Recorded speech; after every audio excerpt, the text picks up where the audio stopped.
to the Ministry of Finance and Development Planning. Let me start by doing some introductions. On my left here is the Honorable Deputy Minister of Finance for Budget and Planning, Honorable Daniel Bronson. And sitting near her is Honorable J. Wellington Bachu. He's the Assistant Minister of Finance for Planning. And then Honorable Sarah McGill Mulva. She's the Assistant Minister of Finance for Budget. We have other persons on our technical team here. I've called you to have a conversation. It's not a typical press conference type of thing, but it's an engagement.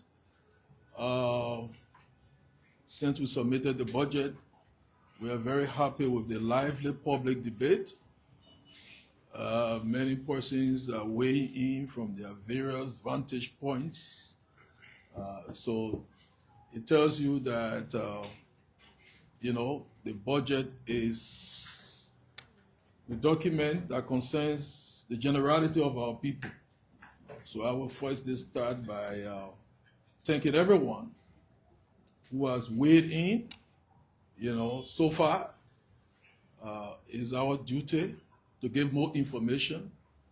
As I said once upon a time, the budget is a more than 700-page book. So the complexities of the budget may not be well appreciated by some in society looking at it from their vantage points. But before we talk about budget, I wanted to brief you briefly about the MCC. You know that last year in December, Liberia was declared eligible for a second compact under the Millennium Challenge Corporation's program. And we have started the process. We obtained from the MCC management, visited this country in January. In fact, some of you might have been here when former Ambassador Turner and the MCC head for Africa, Jason Small, came here in January of this year, and we're talking about the next steps. We're about to hire a national coordinator for the new MCC office, a senior economist, gender specialist, private sector specialist in some positions.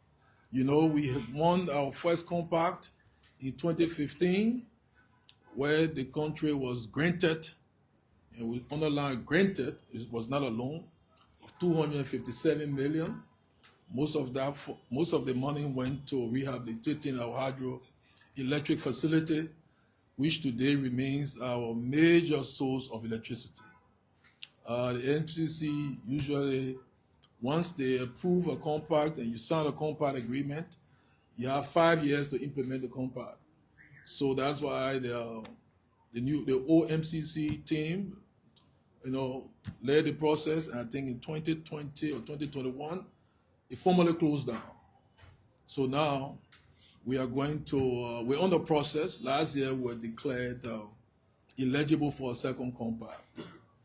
And then there was a transition in the US government, transitioning from President Biden to President Trump, and the new government came with new policies. As you all know, one of the things that happened was the shutdown of USAID and cancellation of many projects. We were one of the worst hit. USAID was our second largest donor, next to the World Bank. Out of 29 projects, I think we only have 5 still existing. They are practically winding down. In terms of aid cut, I think my people tell me it was upwards of $300 million US. Then the MCC was put on pause.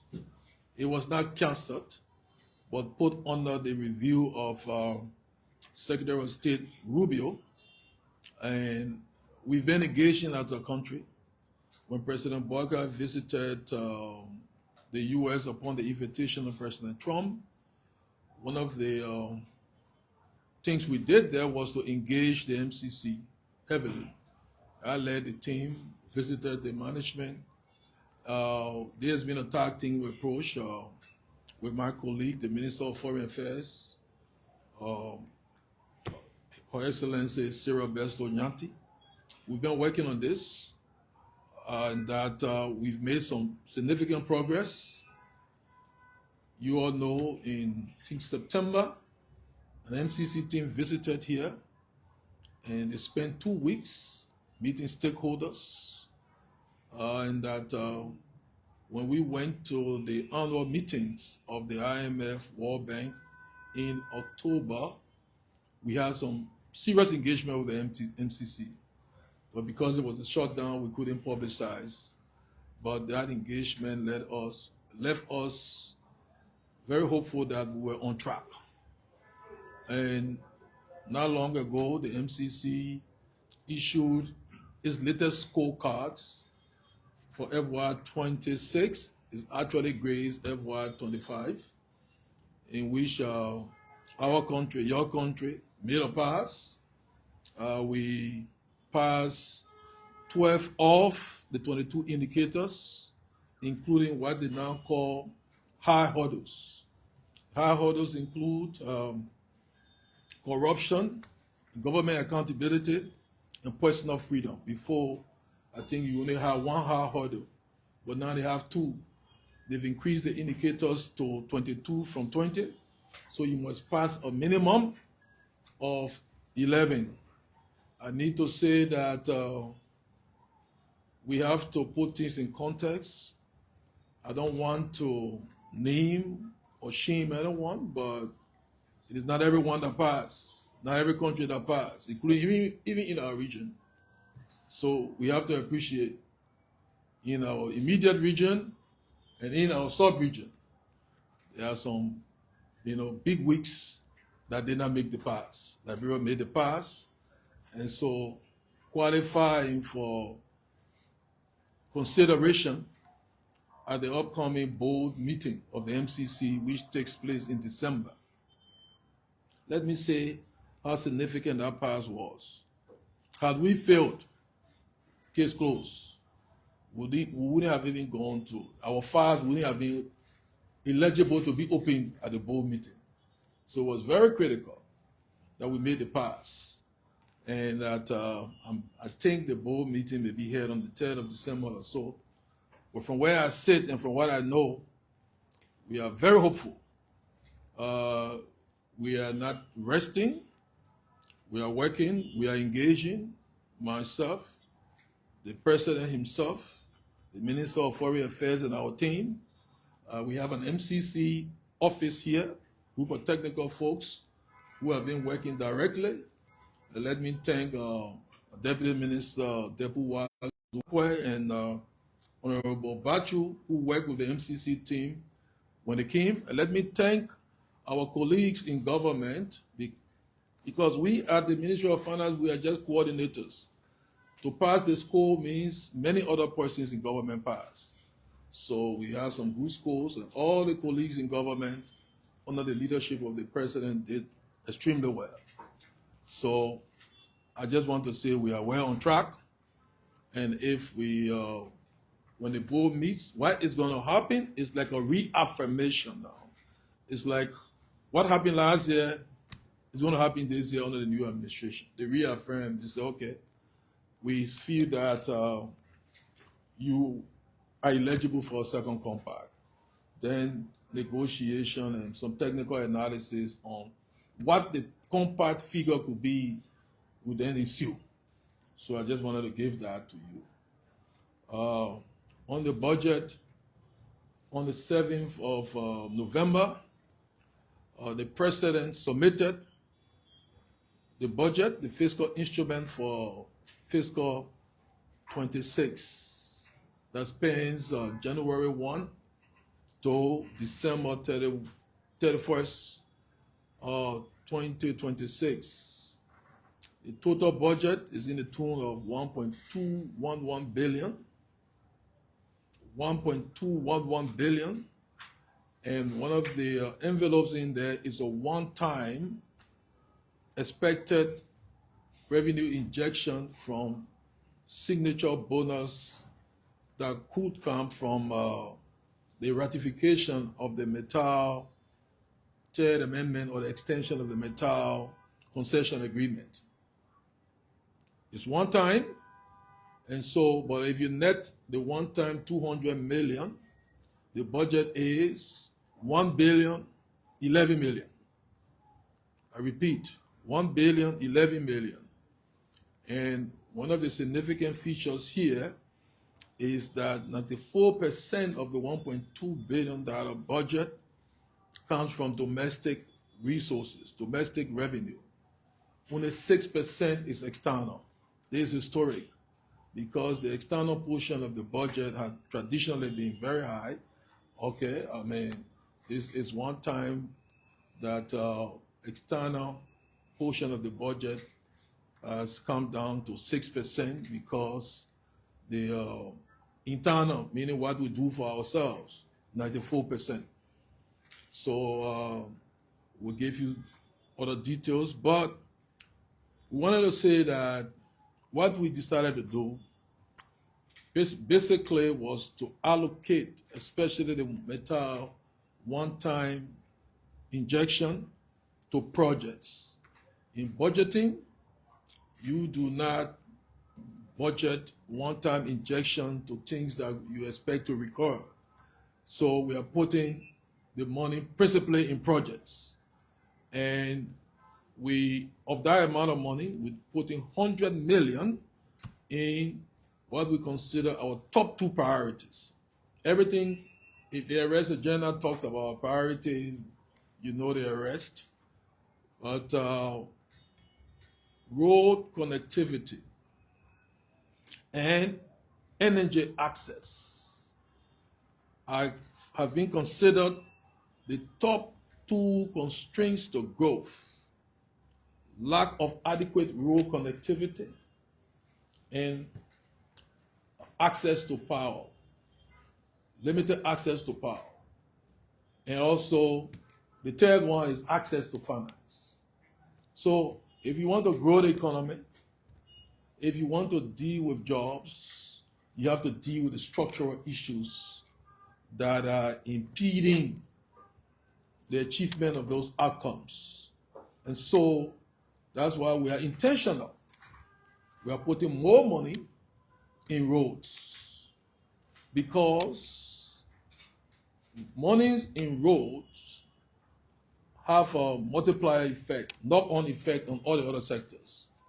Good roads affect the health sector because people can move quick, easily, and get health services. Good roads affect positively the education sector. Students can move easily, and go and get educated. Agriculture. Our country, we have areas of productivity that sometimes don't connect with areas of demand because of bad roads. The goods or the products of farmers sometimes get rotting on the road. So if we have good roads, we affect agriculture positively. So I could go on and on and on. So road, that's why we often repeat what the Chinese say, that the road to development begins with the development of roads. And that's why President Bouacar, once upon a time, when he was asked about his top three priorities, he said priority number 1, roads, priority number 2, roads, priority number 3, roads. So we took 100 million, we put additional 50 million in roads, and additional 50 million in energy of the 200 million. The 50 million additional in roads adds up to another, I think, 58 million in the budget for roads. We're also attracting a lot of partner support through other streams going to the road sector. We are very intentional about crowding in resources and moving quicker of our rural agenda and the energy agenda. You saw what happened during the past dry season. It was good, but we need to sustain it and expand it. We have acceded to the Energy Compact initiative funded by the World Bank and the African Development Bank. President Boyka led a team that visited Tanzania at the Africa Energy Summit, and we signed what is called the Liberia Energy Compact. The Energy Compact really says that the intention of this government is to increase energy access. In January, it was around 33%, to nothing less than 75% in 5 years. We're well on course. I'm told now the new numbers should be almost around 40. We're moving. And so LDC, the utility is doing well. We here at the Ministry of Finance, we are backstoppers. We intend to support a project for smart metering that will reduce losses. I'm told that out of every potential data LDC could generate, they are losing significantly. Almost like they're only generating about 53 cents of a dollar. And the smart meter project will make sure that I think they will generate 95 cents of the dollar. And that reduction will increase access, profitability, and that more access will reduce costs, and then businesses can get assured of more reliable power. There are other places we put the allocation, the one time, including to University of Liberia. But the frontier counties in which META operates, Nimba, Grand Bassa, and Bong, I think getting a total of 14 million, with Nimba getting the bulk of it, more than 6 million. Grand Bassa, more than 4 million, I think, and Bong, something more than 3 million. That is in addition to some of the regular streams of support that they have through some of the other lines, County Development Fund and others. So we have a whole listing. Some of you members of the press have been doing justice to the list. Your talk shows have been dominated by the budget. We thank you for elevating this. It's not only government people you ask. You've brought in people from different dimensions or different perspectives. Some have been critical. Some have been commending. That is the democracy we have. So overall, I wanted to say that one of the key allocations that people are not talking about in the budget is debt service. Debt service, we've allocated 230 million to debt service alone. It's growing from 155 million in this year's budget to 230 million. And let me say, because someone could think that, oh, why are you spending all that amount of money on debt? If we owe as a country, we must pay. The law, the PFM law says, the first claim on revenue is debt service. So if you raise money according to the PFM law and you're about to allocate the money through the budget, you should take off what you need to pay your debt. That's what the law says. But let me say that the debt service obligation for next year is even higher than what we even allocated. Almost hovering around 300 million. So we are renegotiating with some folks and what have you. And one of the things we did was to renegotiate with the commercial banks. In this budget, you will see that we've allocated almost 90 million for the repayment of debt service obligation to the commercial banks. The government from the past, currently, have been taking money from commercial banks through what is called treasury bonds. Treasury bonds. Principals and interests have been falling due, and so we must pay. If we don't pay the money to the banks will be short of money, and then those of you that run businesses, you go to the banks to credit, the banks may not have money, and we could be the cause of instability. And also, it's not a good thing for government to be the first defaulter or the defaulter in chief in this environment. It's not good. It's bad signaling to the economy. So we also have put money in to pay central bank. The government owes the central bank. And of the obligation we owe the central bank includes the repayment obligation for $83 million loan that was taken in 2000, latter part of 2003 to purportedly service salaries for November and December 2023. This year we've been obligated to pay 16 million. Next year we are being obligated to pay another 16 million. In the debt service burden for next year, we have 14 million in the budget to pay towards the AfriXM loan that was contracted by the past government for the road from here to RIA. 14 million is in this budget towards payment of that loan. And I could go on, but one of the areas that you need to know, yes, we are attracting financing from partners, including the World Bank, the African Development Bank, but we have to pay back. Most of the financing we get from them, except you hear grant. You see, the USAID funding was actually grant. USAID, and if we succeed on the MCC, it will be grant. EU is largely grant. Most of the World Bank funding is loan.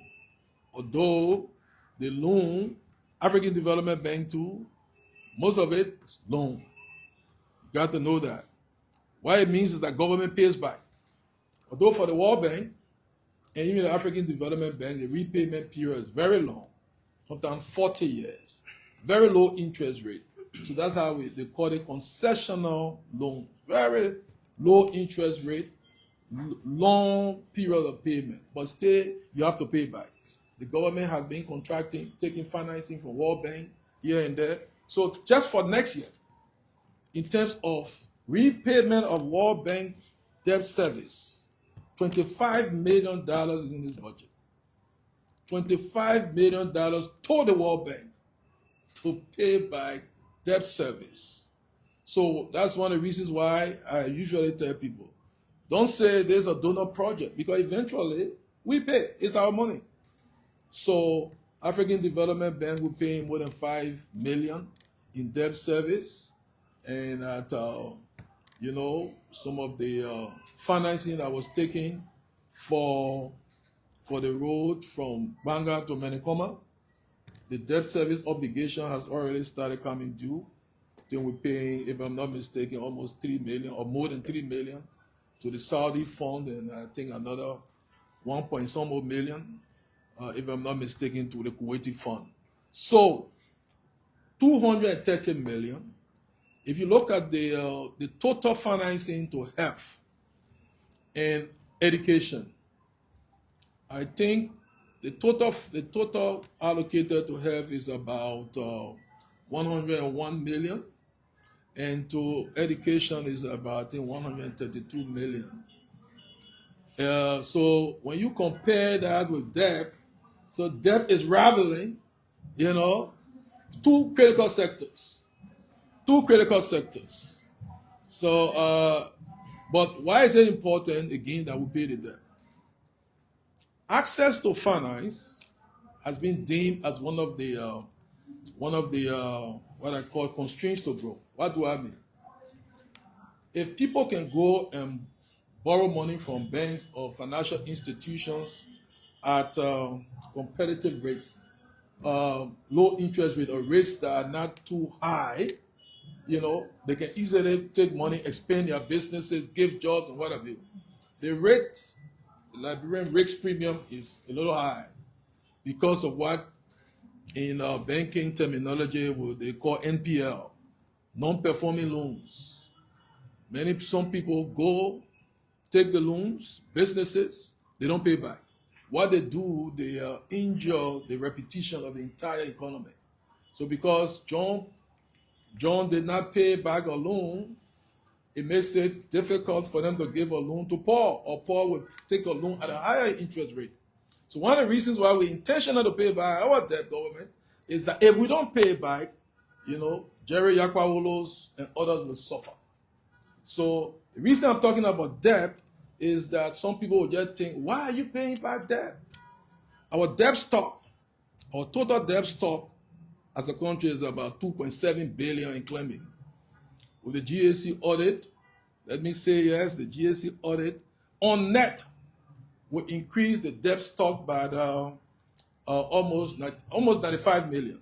So the debt stock will increase. Yes, GAC invalidated many of the claims, but it validated almost 95 million of the claims that will add to our debt stock. The domestic debt has been above $1 billion for quite a while. So this is the first time the budget is even chasing domestic debt.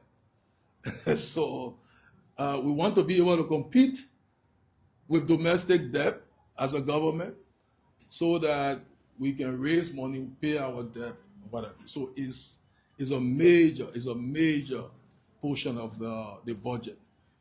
So we found some time to get into some questions. I just wanted to give you this. I know you have some other specific questions, but let me stop here, since we say it should be conversational, and allow you honorable gentlemen and ladies of the press, to feed your questions. Thank you. Yes, thank you. Minister, thank you for this conversation this afternoon. So, as it stands, there is no yet a fixed amount from the MCC. Oh, yeah, okay. Okay. So, yeah, then during the constraint formulation process, did you include roads again? For the MCC? The MCC? Yeah. Okay, yes, it's good you asked that question. We don't have an amount from the MCC. When the MCC board goes, maybe possibly, we are getting very hopeful, possibly reaffirming Liberia. What is going to happen is that there's going to be an engagement to be able to determine the actual projects to which any possible support will go. And it is the summation of what they intend to give us for those projects that will determine the amount. So it could be, people have banded some figures around. It could be higher than what they've said. Some have heard 500 million. I've heard some people talking 200 million. I've heard many things. But it could be above 500. It could be below. But let me say this. We have zero now, right? Zero versus anything. Zero versus 100 million. You take 100 million. Grant, I'm not talking loan. Zero versus 200 million. You know what you do? I told you what the first MCC amount was. 257. See what it has done. The light price probably we have here is being supplied by that facility. Zero versus 300 million. Zero versus 400 million. So for us, it's how well we use the money. Sometimes you can have big amounts, but the efficiency and effectiveness of usage will undermine the impact. So we'll wait. At the end of the day, the figures will come up. But, we haven't crossed yet. We'll wait for the board. But as I said, from where I sit and from all the engagement we've done our part, we're very hopeful. So let's wait and see.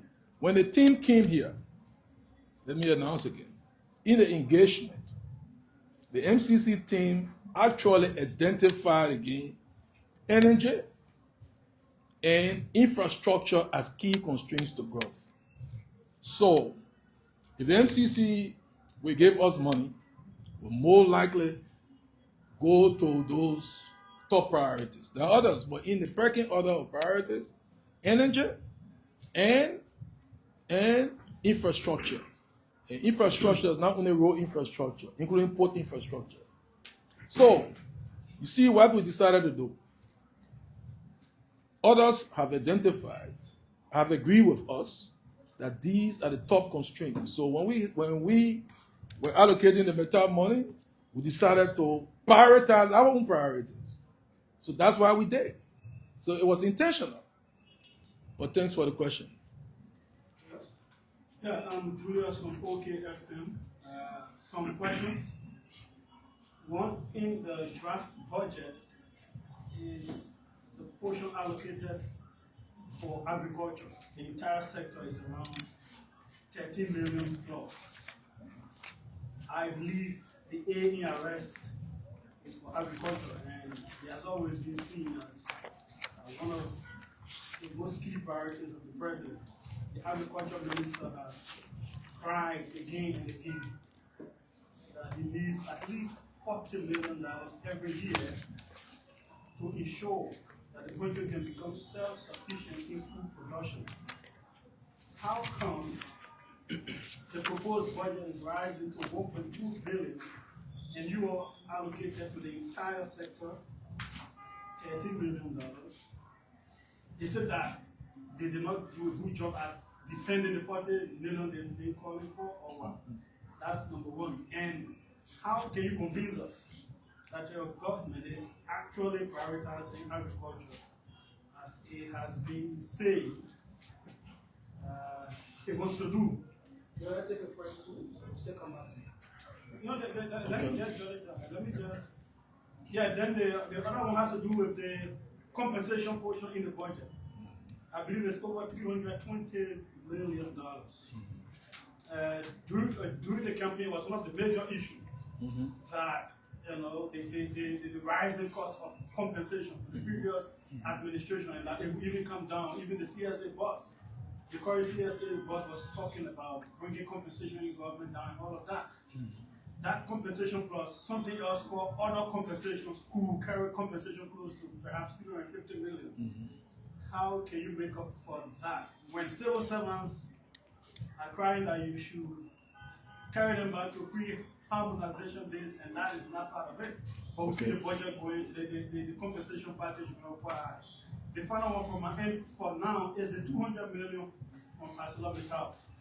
I think the government did a good job to be able to get a concessionaire to agree for a signing bonus to be $200 million. However, one of the challenges facing that company and a whole lot of companies is when people go to the concession areas, they complain that they don't see any hand mark of the concessionaire. When I look at how you allocated the $200 million, yeah, you are giving $6 million plus to Limba for county development activities. I do not know if there's a plan that it trickles down to the very communities within the concession areas, because throughout we've had a history where those communities are not touched. There is no electricity, there is no proper water, and all those kinds of things. Is the government thinking about using a portion of this $200 million to modernize those communities within the concession areas so that it can be like bombing holes and road development? Well, thank you, Julius, for the loaded questions. On Metal, the signature bonus is a one-time injection. Metal will be expected to operate for years, and the frontier counties will benefit on a yearly basis from social development funds from Metal directly to those frontier counties. And then there are other things that are going to be happening. So this is the signature bonus is in addition to Metal's regular obligation. Metal must pay royalties on the exports. They must pay, for goods they import. There are other things, custom user. There are many other things. The details are there. And some of those things will be paid annually. Those counties are going to benefit annually. They were benefiting annually from what they call social development funds from Metal. They will continue to benefit. So that's about Metal. Now, let me talk about compensation. You know, in budgeting, whenever you have the total compensation size going above 40% of a budget, then you start getting into some issues. It starts getting lopsided. Usually, in terms of what we call crude budgeting for efficiency, is usually a one-third split between or among compensation, goods and services, and capital. You know, the one-third, meaning just around 33% for each of the categories. Some countries in the region, some of the countries that a lot of people tout, sometimes the personnel cost portion goes to 50%, 60%, and sometimes 70%. So our total personnel portion, take 352, as it is 350? Yeah. You know, 350 over 1.2. Can someone give me the figure already? What's the percentage? Huh? Yeah, around 29. You're not even 10. So as government grows, personnel cost is better to grow. Why? Because most services. One of the things we're doing, we are going to take up in next year's budget the personnel cost component of ELWA Hospital. ELWA Hospital is operating right here in Monrovia. You saw there were some demonstrations of health workers. And some people, they didn't know, they thought it was government facility. Why is government not paying? No, it's not government, it's private. We could say, you know why, it's a private hospital. But the private sponsors are challenged. Should we sit and allow ELWA Hospital to go under? No. So we're taking up the personnel burden from ELWA Hospital. Just as the government of President Talbot in the 70s started to take up, and we've continued since, the burden of sponsoring or giving subsidy to Phoebe Hospital. That was President Talbot's decision.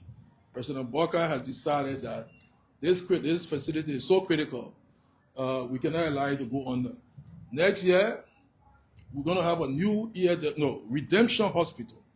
It's going to be dedicated either in January or February.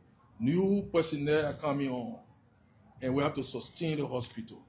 But besides that, as I said to you all before, government, we're dealing with the past, last year or this year, $16 million that we could have used to divide among our civil servants. We are paying the central bank to pay back a loan. But in spite of that, we are moving gingerly. We are topping up. We started with the health sector this year. You know, we gave some top-ups. We gave some top-ups to some security folks. In fact, the police, we bankrolling the insurance, and we'll continue that. Now, with judiciary, you know, they've done some top-ups. Because one of the challenges in the judiciary is that judges and others, people that at that level are barred from doing business. So for them, the impact, they depend on what they earn. So what we gave this year, they have practically, I don't know whether they've reached the point, the judiciary has practically, for judges, they have practically reached it. They still have some gaps, they will continue to do that. We're giving some money to the LACC, you know, to be able to enhance their salary and to be able to boost the LACC and the GAC. But this year is the year of engineers. Engineers in this government, you know, we're bringing in an additional 200 engineers. We're going to put them on the payroll, additional 200 engineers. We're also going to increase the salary of engineers all across the government. That's why we consider this year the year of engineers. Last year was largely the year of health workers. We're bringing in some volunteer health workers this year. We're bringing in some volunteer teachers this year. We're starting with the issue of chiefs. Some chiefs we have put in some money to put in some chiefs, not all, but we are starting. So I could go on and on and on and on. Our personnel cost is not out of whack. It is within boundaries. Agriculture. Look, all these sectors are considered critical to us. But in 1 year, we could move heavily in one sector and emphasize. Why are we putting more money in roads and roads and roads? Because the road affects agriculture. Technically, when we fund road, we fund agriculture. The movement of people. Oh, Julius, you know, when we started this year, there was complaint about inflation. Inflation now, Liberia's inflation is just around 5% or a little bit above that. Manageable. If you check the MCC score, one of the areas we passed is inflation. You know that, right? Okay. You know, one of the things that is explaining low inflation, low domestic food prices. And you know the main reason is because food products are coming now from the rural areas. The basket now is not being skewed too much to imported products. Because our people are bringing stuff, the food price, which is a major component of the basket in inflation calculation, dropped. So the more we put in roads, it appears like we're doing it for getting. No, we're doing it for agriculture in a way. We're doing it for all others. It is a multiplier. It has a knock-on effect. So, but let me tell you how we allocate stuff. Besides the normal government budget, there are development flows. You got a whole aid management unit here. We know the portfolio. There are projects and there are some sectors that we know we are funded. I gave you one. In fact, I think today the legislature passed at the House. They have now approved the financing for the construction of the more than 100 schools across the country. $88 million. Okay, let's say less than that because 30 million, almost 30 million is grant, but the other one was financing, so loan concessional. The legislature has approved it. Maybe early December, that project will be launched. So it's not on budget. We know that we have attracted this to the education sector. We here, we deal with the aid. So when we sit and see the panorama, we see everything. When we know that you're benefiting more on this side, you know, sometimes we say, you know what, the others that don't have this, they will get this. So agriculture, in terms of portfolio flows, more than 40 million projects. 40 million. Our thing is we want to move fast and deal with some of the impediments to implementation of some of these projects. We will never ever de-emphasize agriculture.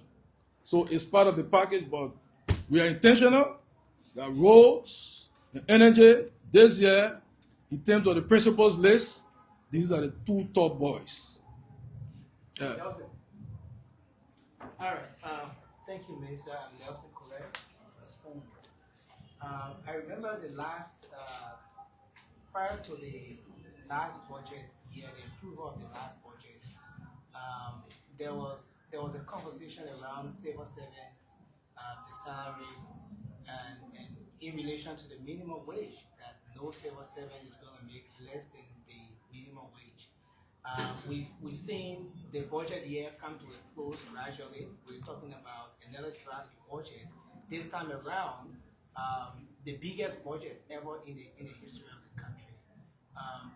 What's the fate of civil servants with respect to the minimum wage conversation and taking civil servants back to pre-harmonization status? Let me clarify this. The shock to civil servants on account of, not just civil servants, government workforce was deep and wide. And I never ever said that we could solve it with a snap of the finger. It's a multi-year approach. I told you what we did last year, emphasizing the health sector. We gave some top up to judiciary. Go and ask the folks in the judiciary, judges and what have you. The reason why sometimes folks don't talk and testify when we touch them, it's the same reason. Many people complain that they pay delayed, but when the pay comes, they don't tell their spouses and what have you. You know why? You know why? So, and sometimes we do not want to be the one be telling, we did this for this one. We could cause some crisis. But I can say, I told you that this year is the year of the engineers. I said it. So And one group that we emphasizing this year is LDEA. The officers, the drugs, they're going to recruit more, but we're increasing their remuneration. We deliberate. This is our priority. We're talking about the fight against drugs. The folks that are in the fight cannot be vulnerable. And that we are also putting more money in revenue generating entities. They're going to sprint. So we gave him money. They will recruit more people. LRA going to recruit more people. They could incentivize more, and some other revenue generating entity. And then coming to the minimum wage.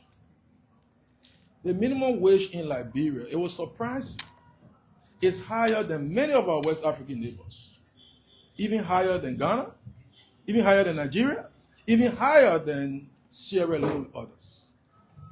In fact, the government 150, I think the minimum wage by the Decent Work Act should translate to, I think, 143 or something like that. But we say 150. We say minimum, meaning the least. That is not the pay of civil servants. People always make this mistake. You pay civil servants 150. No. Many civil servants are making, some of them making 2,000, some of them making 1,000 something, some making 700, 900, go around. So in terms of average, maybe we're talking about 300 to 400 average. So what we say, we will continue to incentivize our civil servants. But it's not just pay. What we're doing here, look, you see the NTA is operating, right? Low prices. What does that do for civil servants that are trying to go to job? The amount of money they take from the meager salary, our employees are getting. So that cost has been taken. We did not have clinic. There's a clinic here.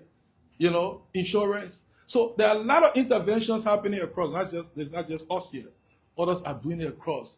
So when we improve hospitals across the country, what have we done? What have we done for civil servants?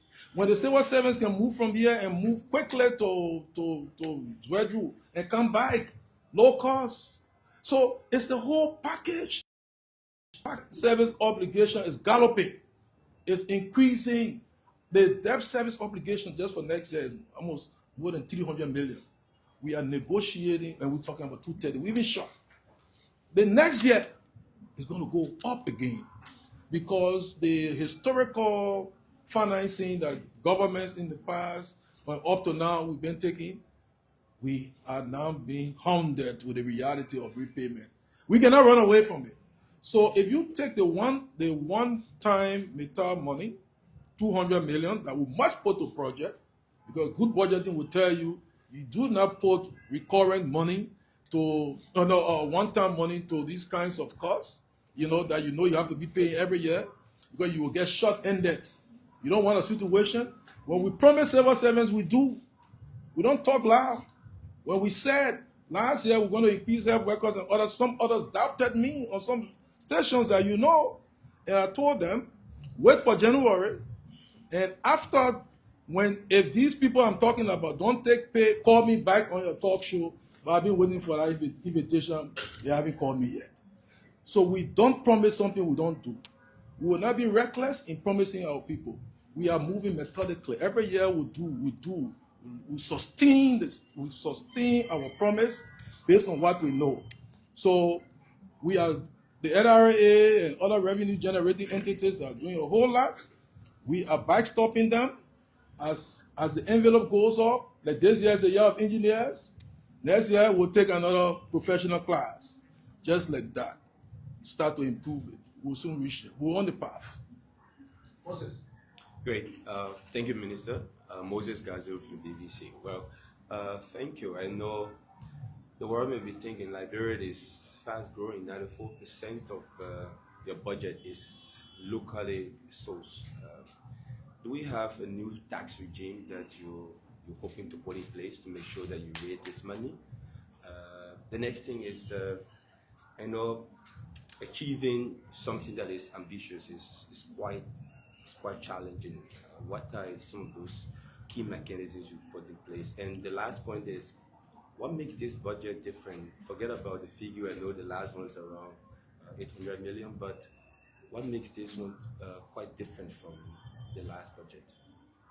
What let me say to you, Moses, this budget, we are emphasizing certain things. One of the main things we're doing is improving efficiency of collection. We're investing heavily in digitizing revenue collection. So LRA is one of the biggest beneficiaries of the big budget. Why are we doing it? We gave him money, we gave him more money to get more money. We're investing in the LRA bigly. You see border ports, the collection there's been leakages because they don't have basic equipment, internet, other stuff. They need to hire more manpower. So get ready, LRA will soon start advertising for more manpower. They need to engage in more tax audits.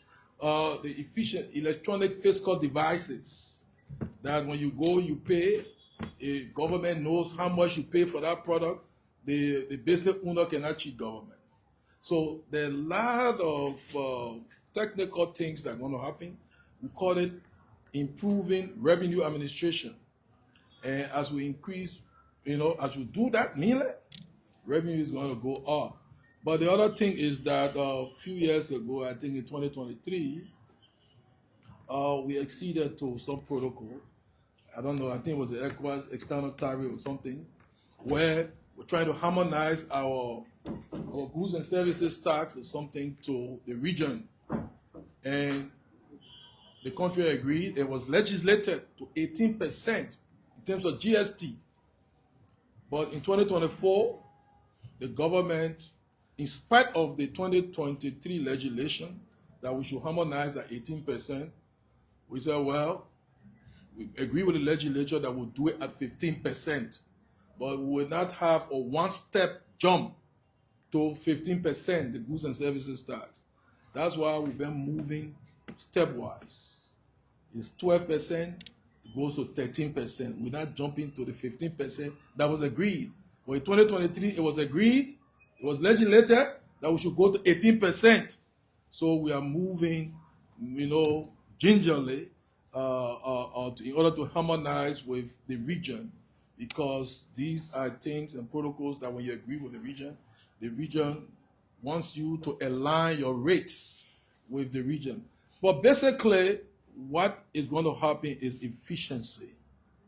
Efficiency in tax collection. More is going to, all the revenue generating entities are going to do more. The budgets, if you check their budgets, we are increasing the budget of revenue generating entities, giving them what they need in order to generate the revenue. Yeah. Yeah. In follow-up to Moses' question about taxing, when you look at the revenue generating arm of the budget, you talk about increasing GST to 13%. It was 10, 1 or 2 years ago. You were at 12, pushed it to 13. Corporate income tax 2%, and some. Corporate income tax is not increasing. It's not increasing. Mm-hmm. Let me clarify that. I knew you would ask that question because it is presumptive tax of 2%. Let me clarify. You need that because I think some of your guests, and I like the debate. They said that we are increasing corporate income tax. No. There's something called presumptive tax. I think for the mining and petroleum or some of these critical sectors, it's presumptive, meaning it is from your corporate income tax you pay in advance on a quarterly basis. But it's the 25% is not increasing. So we're not increasing corporate income tax. Yeah. So whatever that perception came from, that's not true. Then it also talks about some taxation on digital services. So the question I want to ask there is, aren't you risking the process of over-taxation that could have negative impact on the population? No. I mean, we want to be efficient, and that once we improve the efficiencies, we will not do more than what ordinarily is done. The government, we're talking about roads. We're talking about hospitals. We're talking about agriculture. So we raise the money. We're not going to tax any sector out of business. No. We're going to incentivize sectors. So I said we're going to digitize. When we digitize, we're going to get more through revenues that will come from those efforts. And we will raise money as a result of what we will have done. So that's what we mean. Okay, Mr. Minister, David Manger from the Liberia Investigator. The last time I checked, in less than 24 hours, Liberia is still among the 10 poorest countries in the world. The Hunger Index also suggests that we are still below the line. And the analysis I've also gathered from research suggests that the appropriation of funding from taxes or whatever collected, the budgeting, a few offices, a few big shots in the country receive a lot more compared to what goes in development. At least we talk about people in the lower counties definitely benefiting. Look at the office of the president. Look at the office of the vice president. Look at the offices of the speaker, the deputy speaker, the pro tem, and you name them. It suggests that the priorities, considering what the arrest agenda stands for, will definitely be mismatched with regards to what your targets are. 6 years, 2 years already gone, 4 years remaining. Do you think this is realistic? Manja, thank you for that question. It's good you asked that question. And let me say this to you clearly. This process has produced many budget experts across the country. And it's good like that. I taught budgeting once. At one point, my class was not full. If I decide to go teach budgeting now, I know there will be too many persons, which is good. Yeah, everybody. But it's a good thing. Let me say it on record. The salary of political appointees have not been increased by $1. So political appointees across government don't have $1 increase in this budget. They didn't have $1 increase in last budget. You saw that we even were streamlining fuel. You all talk about that. We haven't increased, and we haven't put a dime on salaries of president, vice president, speaker, and others. Now, sometimes this analysis is done. These offices are not personal properties of these occupants. Some of the folks that work in these offices, there's a whole office. If one of you, reach the point and become maybe president or vice president, the people that work for Moneyback in the vice president office, when they stay there, we have to pay them in the president's office. So this thing about when you think about the office, there's a notion that it's going to a politician or it's going to the official is wrong. And some people, they know the fight, but they do it deliberately. So what does the official have?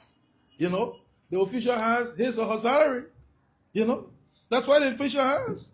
So the monies in these offices are not monies for the. If any one of them did so, LCC will be on their back.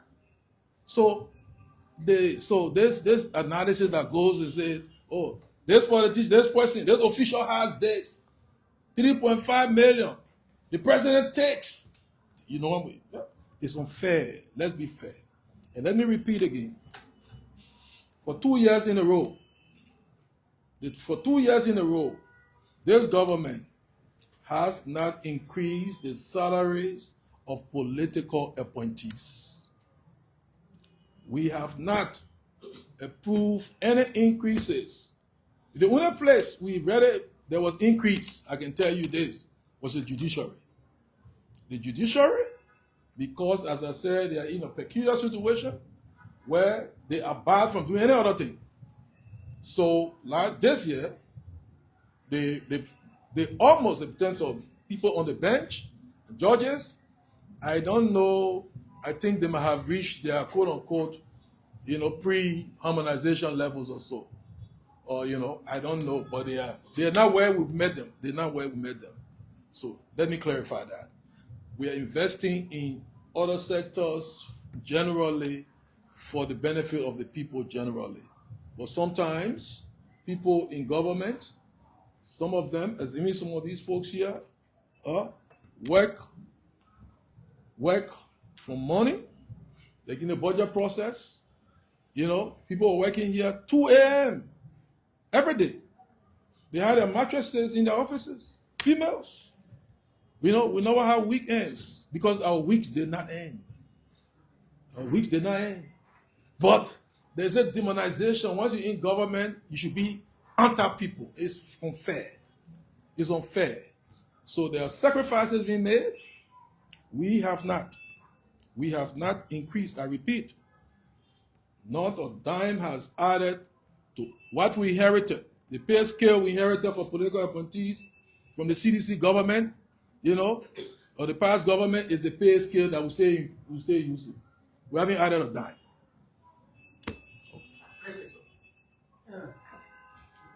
Thank you. On the security sector, Corey talking about LBA and looking at the police. The police is the first line of civil contact to civilian end as that is happening. We didn't hear anything much about it. My only concern has to do with the issue of waste. Past round, Liberia, it's all over. Talk about the LS, speaking about sanitation. The sanitation is hard to get.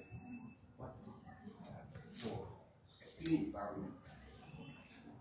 Well, we've put in money for, clean cities that we go to the Monrovia City Corporation and others, and some other city corporation. We're very intentional about that. So monies are in the budget. As I said, the budget is a big boat. This year, we emphasize top-ups to certain sectors. This year, 2025, the police, the army, we even are bankrolling the insurance for police. The DEA continues to be in deep situation in terms of pay scale. So we are bringing them up, and they have to regularize. There are some folks they have to regularize. Let me also tell you that we've put some money in this budget for the AFL to start the recruitment of more than 400 persons. Start this year, so they're going to recruit. We have to support that process. So money is in this budget for that, and that some chiefs who come on the budget, some volunteer teachers. We don't have money to solve all the problems, because the more you do, the more they come. But the Education Ministry is solving the problem methodically. We have some money for that. Health workers have been transitioned. We have some money for that. So we're dealing with personnel-related issues. If we were not hamstrung, I'm telling you, I told you about $16 million in this budget, to do what? Pay the central bank for, past debt. But we have to do it. We cannot come and say, it's a past government thing. Think about $16 million being available, for salary increases generally. And if we don't do it, we're going to slip on our IMF program. The macroeconomic situation that is stable, we could put it out of whack. So we're dealing with that. So you have a responsible government. We'll continue to intervene, as the situation improves. Yes. Okay, we welcome Favre tomorrow. Let's take Emmanuel. Yeah, Mr. Minister, good afternoon. My name is Emmanuel Willico from Foundation Africa.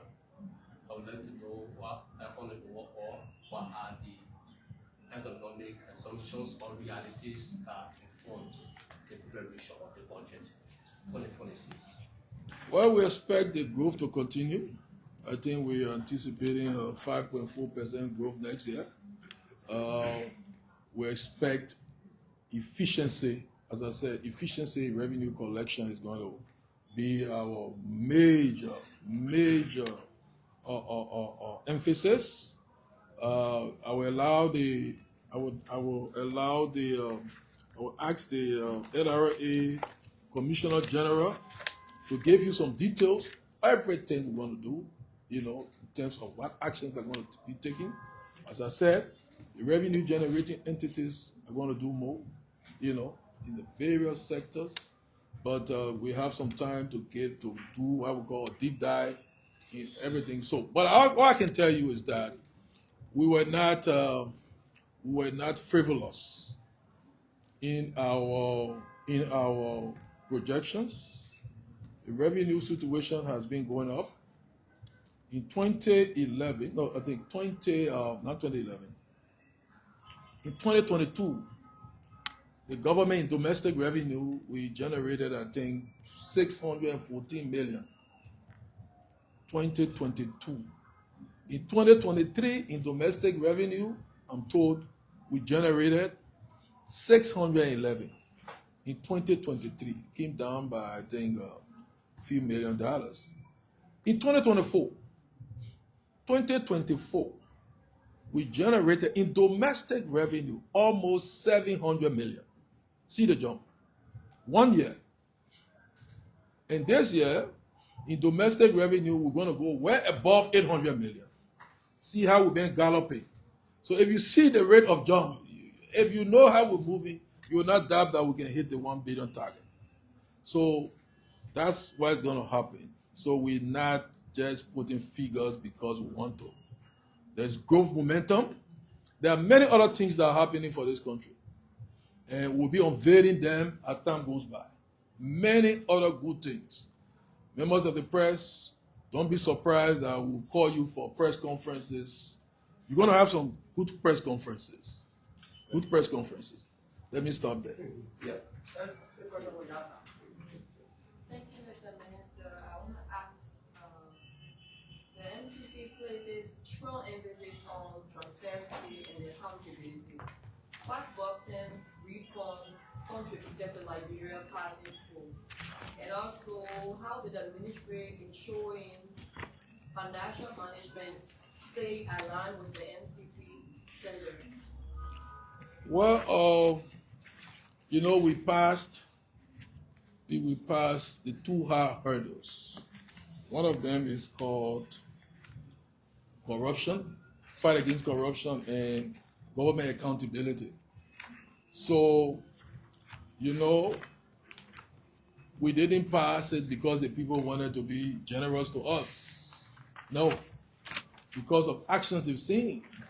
You've seen actions. Yes, unlike Liberians, unlike us, we beat ourselves. And members of the press, unlike what you do, yeah, we could be, you beat your country. You beat people in government. That's it. You are the 4th branch of government. You are a whole branch. So you do your part. It all helps us. No project. I like that. So we should put the 4th branch in the budget. Then we'll put the 4th branch, who will criticize or Nelson? Will be Julius. You guys are too critical. So we'll put the 4th branch in the budget next time. But so they look at that. But I want to say something here. The question is not asked. It has to do with MCC. Just to clarify something. One of the indicators that we did not pass is employment opportunity. And many persons were jumping to criticize the government. You haven't created jobs. Yeah, we know that we're doing much. And job creation comes from what we're doing, expanding the economy. Private sector is enhancing. If you see the activity at the port, they're operating in the night, all the containers are coming from there.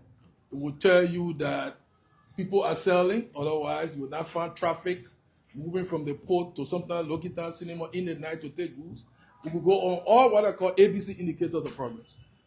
But they were lambasting government on employment opportunity. many persons did not ask what that indicator was measuring. And for the sake of you guys, members, honorable members of the press, let me just read what the indicator was measuring. Employment opportunity indicator. This indicator, this from the MCC guide to MCC scorecard indicators of fiscal 2026. So some of you guys that want to know more, we can share that with you so that you have an informed basis, you know. Everybody's in the debate, but sometimes before you start the debate, go and research. So it says that the indicator measures a country's government's commitment to ending slavery and forced labor, preventing employment discrimination, and protecting the rights of workers and people with disabilities. That is the indicator. You know, the measuring our commitment to ending slavery and forced labor. You know, preventing employment discrimination, you know, and protecting the rights of workers and people with disabilities. That's the indicator. Now, let me tell you about indicators. There's an average stuff. It's they're grading you against the others. So you could do well. You could be doing stuff. But if at one point many others did more than you fall in, you will not be considered pass. So they have a median, they have a technical way of doing it. So we note some of these gaps. We passed 12. We did not pass 10. And even the ones we pass, we're not going to rest on our hours because you can pass this year, you fail next year in certain things. So we're taking action so that almost all the indicators will improve. But as I said, the two hard hurdles, you can pass 20 indicators. If you fail the corruption indicator and the personal freedom indicator, you fail. So. Good afternoon, Minister and your deputies and assistant.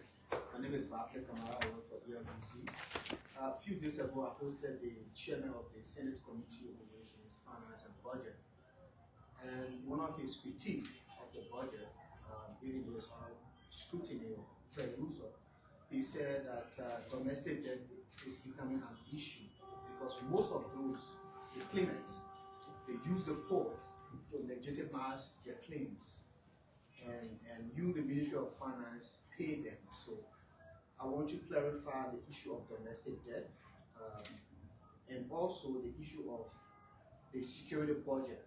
People believe that government increases the budget of the NSA for some sinister motive. Can you please clarify? Oh, let me deal with the security budget issue before coming to domestic debt. You know, if you check in terms of partner support, so we sit here, the government to take up. Security sector will hardly get support from partners. Will hardly. You know, very few partners will give direct support to security sector entities. Very few partners.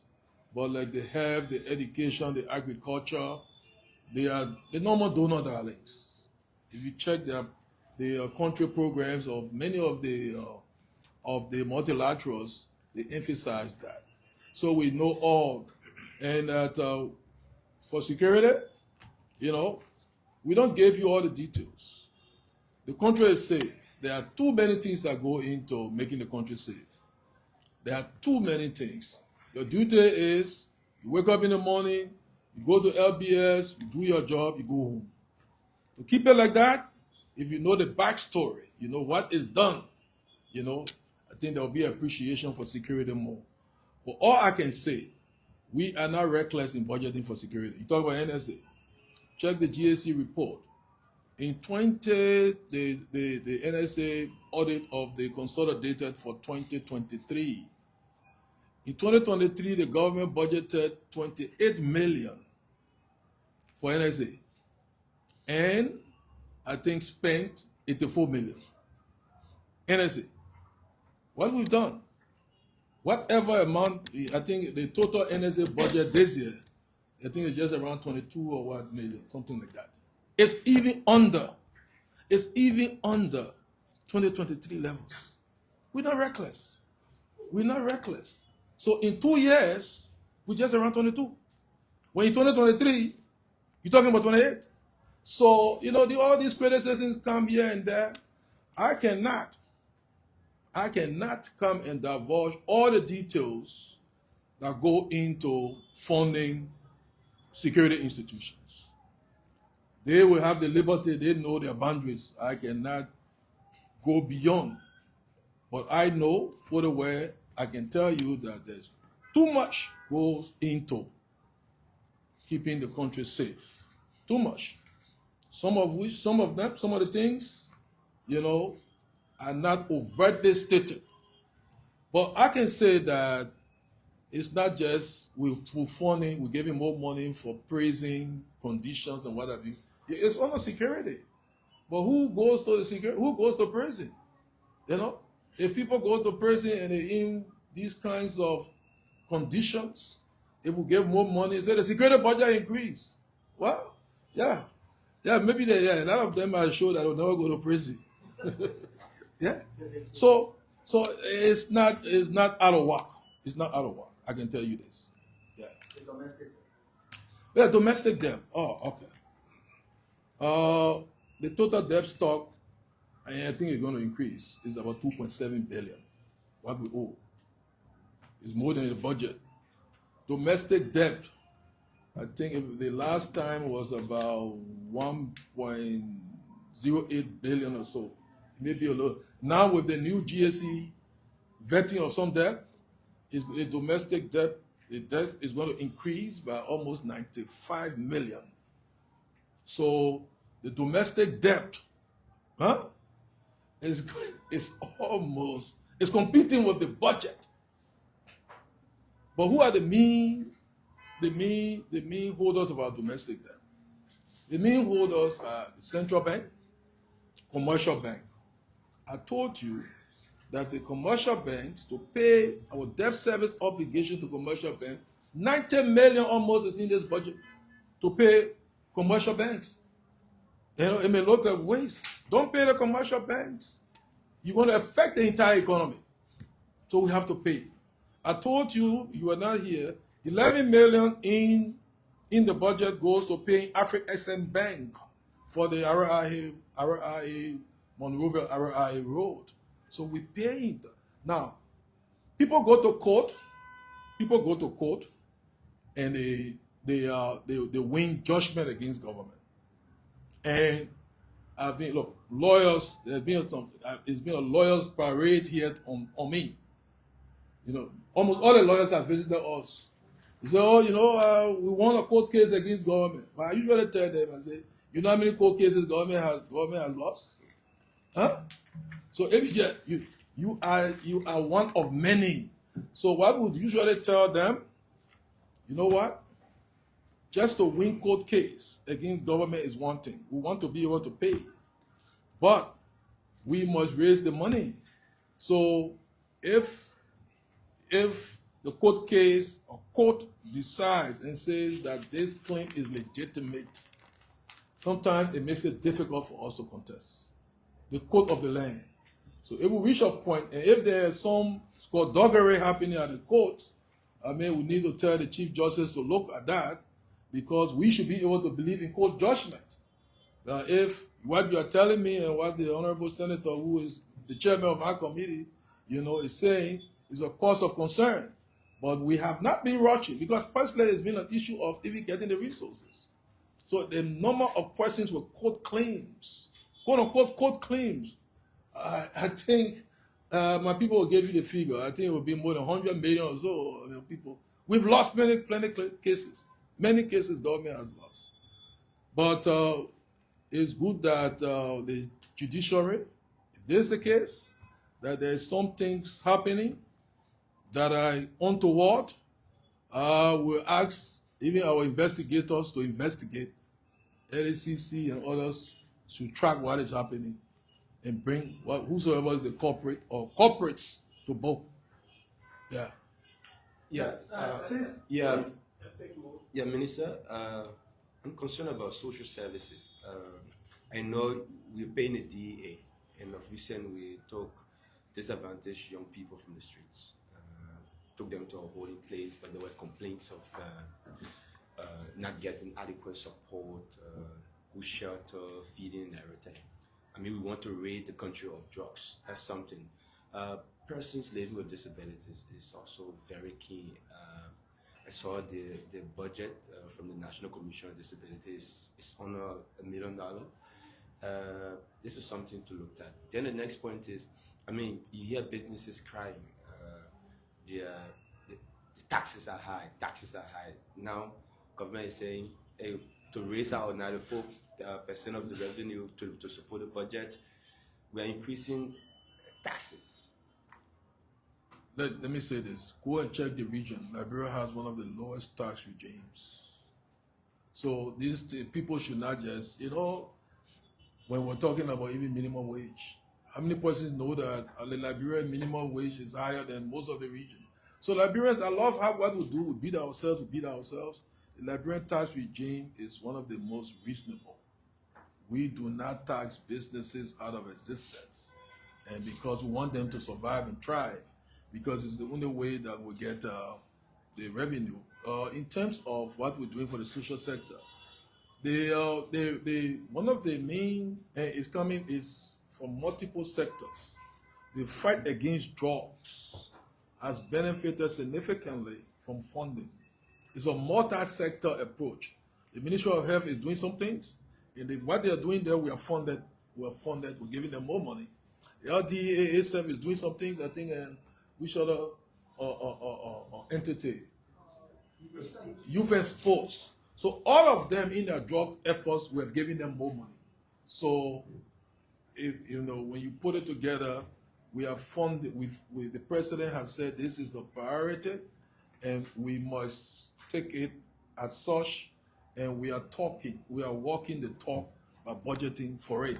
So that's one of the reasons why the vulnerability of the DEA people.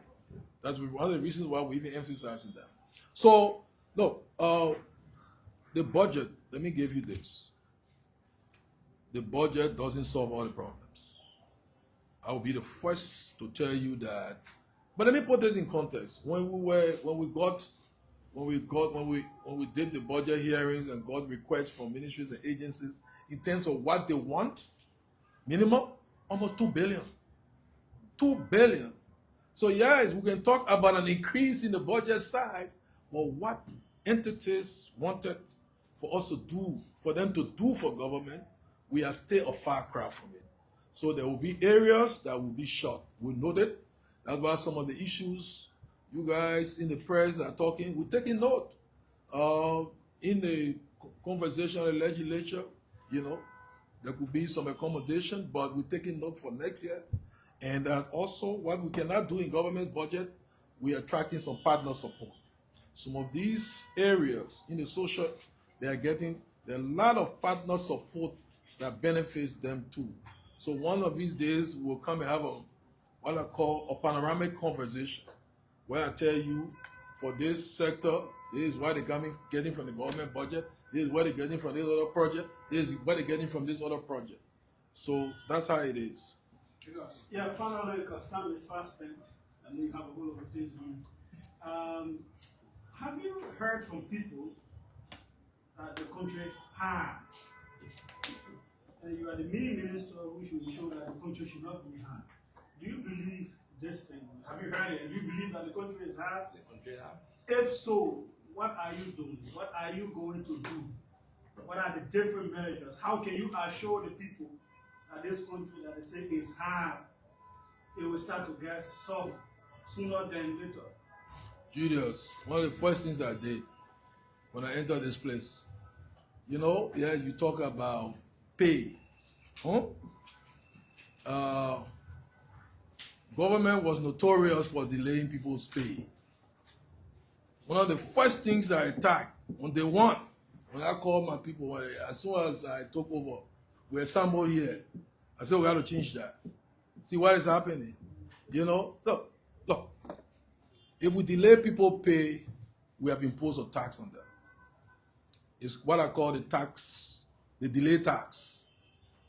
If you're paying your civil servant $200 and they expect the money at the end of the month and you delay that money for 1 month, that civil servant has to go and find someone to credit them, loan them money at 25%. Think about 25% from $200.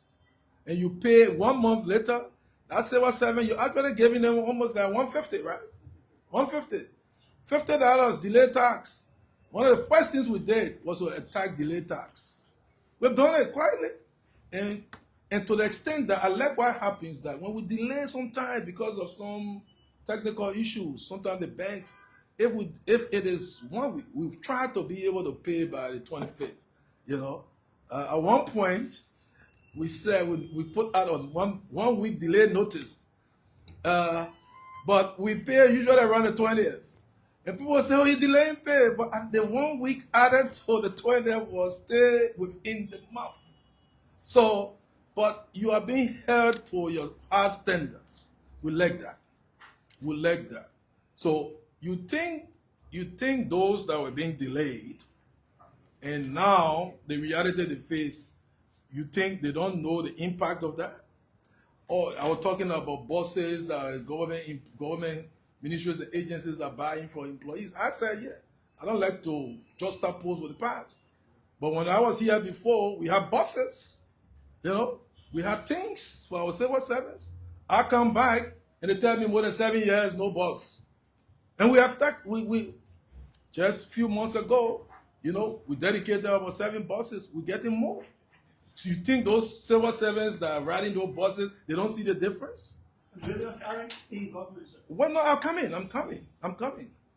The millions that they are riding the road to Grand Gide, some of whom were getting stuck, going to different countries to Lofa.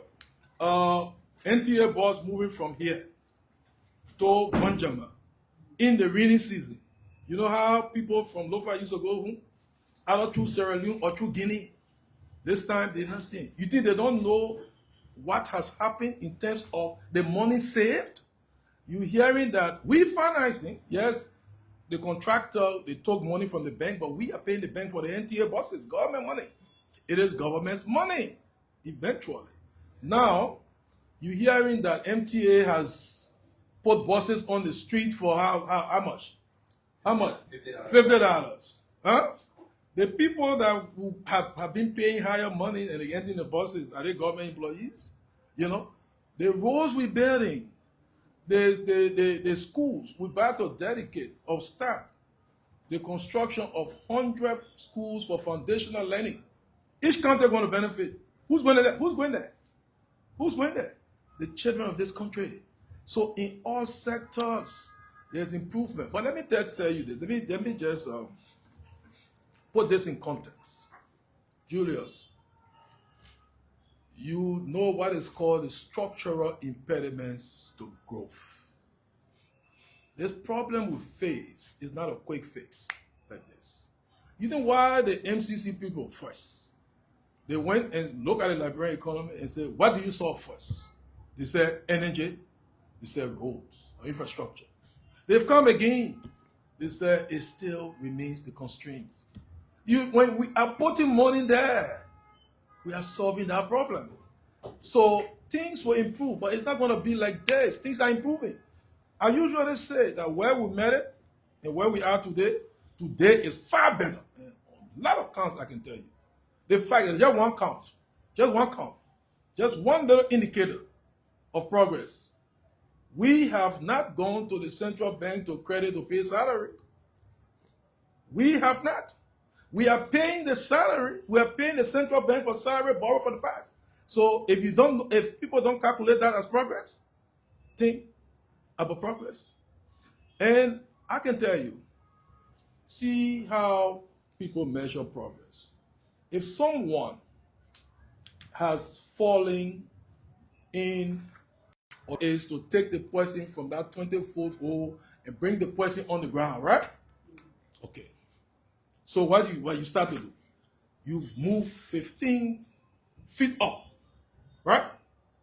If you go 15 feet up, will the people see you on the ground? Will the people that are looking at progress by seeing Judas and the person on the ground, would they see the person? They would not have seen that person. But that person is just 5 feet from the ground. You have made 15 feet progress.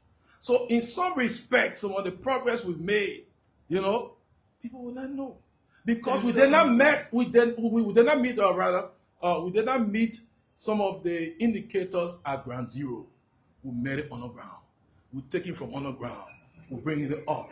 So when we're coming up, when we not meet that ground zero level, sea level, those who will not see progress by seeing Judas and that little child from the hole. Who said Judas has made no progress? But Judas has jumped up 15 feet.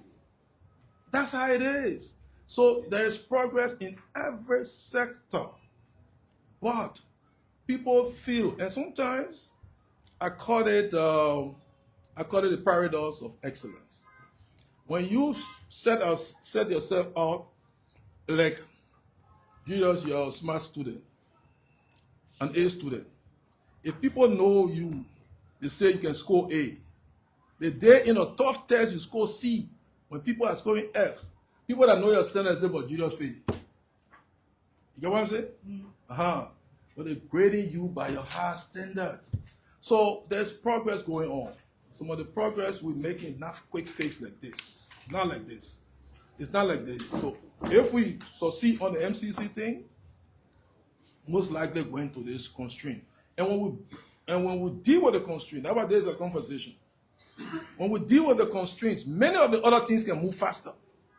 If we delay roads, we delay energy, we'll still be stuck.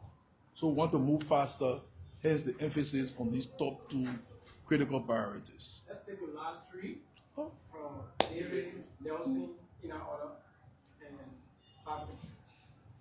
Yes, you talked about trying to support the revenue collection entity, which is the LRA. I come back to LRA. LRA is asking for 5% of the total budget that they collect. Based on your explanation here, does it suggest that you've met that target? LRA is asking for 5% of the total budget in order for them to be more efficient and be able to even generate more. Well, in dealing with LRA, we have to incentivize them. My people will check whether they met the 5%. LRA has been doing well, generally. All revenue generating entities have been doing well. I told you about the revenue growth from 2023 of 611 domestic, we reached almost 700 million. And last year, let me say this again, last year was the first year that Liberia as a country generated that amount of domestic revenue. It was a record. I thought since the founding of the country. Last year, what we generated in domestic revenue was the highest. So the meeting target generally, there's been some challenges, but generally the meeting target, my people will tell me the percentage, it will be more. We are doing more for LRA because we want them to do more. And LRA, we're going to set up some performance indicators that will be tagged with the disbursements to them, because we got to raise the revenue. But from what I see from the Commissioner General and his team, I have no cause to doubt, because we're talking about a man who works, and the team he has assembled is working very hard, and it is our duty to support them, and we will support them. Yeah, just a final one from my end. I'm concerned about the budget performance. We're driving from 800 million now to over $1 billion. What can you say about the performance for this year that is gradually being climaxed, given what was allotted to different sector, ministries, agencies, and all of that? Well, we face first quarter challenges on account of all the aid costs and other things we talk about. You know, when the USAA court came, people were prophesying doom. It was like a apocalyptic prediction going all around, and people started to declare shortfalls even before the quarters or the year could end. But you know, some of you follow soccer very well. 30 minutes in the game does not, or after 30 minutes, the winner of the game is not determined. It's at the end. And extra time, nowadays they're very generous with extra time, right? So it's at the end that you count shortfalls and whatever. First quarter was not good, but we've balanced out, and I think we were on target. We're on target to meeting the budget figure for this year. Well, Minister, you said that you take civil servants to pre-harmonization status. Have you done that? I never said to you that you know, that I said that is beyond. In fact, it's beyond even pre-harmonization status. I never said that we could achieve that in 1 year. Look, when we started, I was budget director of the Republic of Liberia. We met civil servants at $15 per month. Working with then Minister Sire, we put civil servants on a growth trajectory. When I left the Ministry of Finance, go and ask the civil servants where they were. Where they were.